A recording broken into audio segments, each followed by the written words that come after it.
महाराज बताया जाता है बड़े सुंदर राजा हैं ये उत्तानपाद। महाराज एक दिन की बात है कि इनकी प्रजा में तरह तरह की बातें हो रही हैं। सभी नर नारी कह रहे हैं कि राजा निर्वंशिया है, इस राजा के कोई संतान नहीं है। ऐसे राजा की जब शकल देख देते हैं तो महाराज वो नर नारी कहने लगे पूरे दिन की अठैन हो जाती है, मुझे भोजन नहीं मिलता है।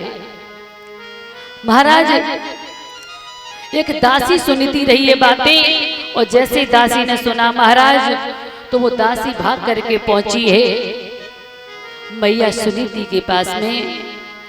महाराज जैसा नाम था मैया का वैसे ही मैया के गुण थे, सुंदर विचारों वाली माँ थी।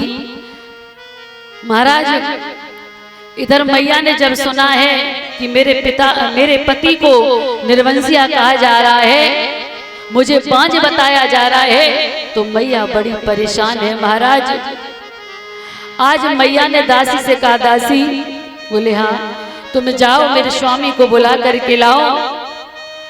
महाराज इधर दासी चली है और महाराज को बुला करके लाई है। महाराज जैसे ही उत्तानपाद सामने आए हैं तो सुनीति बुरी तरीके से रो रही है।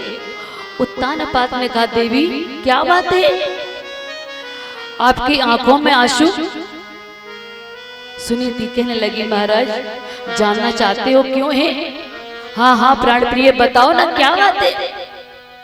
सुनीति कहने लगी, महाराज आपको सब निर्वंशी कह रहे हैं, मुझे बांझ कह रहे हैं, नाथ मैं क्या करूं, मेरे से ये शब्द सुने नहीं जाते हैं। और महाराज आज रो करके वो रानी कहने लगी है, हे पतिदेव, और क्या बोली है,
इतने शब्द कह करके सुनीति फूट फूट के रोने लगी, कहने लगी, हे नाथ आपको मालूम नहीं है, इसी चिंता के कारण मैं खाना खाने चलती हूँ, मुझसे खबरता नहीं है, पानी का लोटा हाथ में लेती हूँ, प्यास बहुत पीने चलती हूँ तो पीता नहीं है।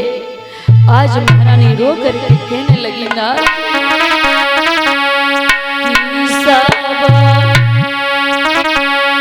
सब